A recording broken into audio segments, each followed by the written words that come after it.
ஆண்டவர் இயேசுவின் நாமத்தில் உங்களை வாழ்த்துகிறேன். மீகா 7ஆம் அதிகாரம் 7ஆம் வசனம். நானோவென்றால் கர்த்தரை நோக்கி கொண்டு என் இரட்சிப்பின் தேவனுக்கு காத்திருப்பேன். என் தேவன் என்னை கேட்டருளுவார்.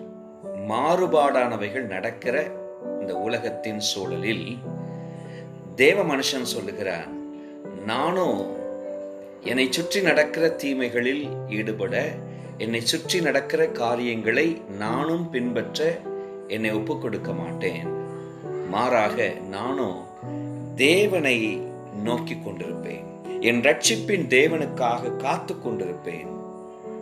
அவர் என் விண்ணப்பத்தை கேட்டருளுவார்.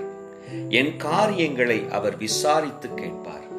எனக்காக வழக்காடுகிறவராய் என் பட்சத்தில் நிற்பார் என்று சொல்லுகிறார். இந்த காலை வேளையில் உங்கள் தேவன் உங்கள் பட்சத்தில் உங்களுக்காக நிற்கிறார். கர்த்தர் உங்களை ஆசீர்வதிப்பாராக. Praise the Lord.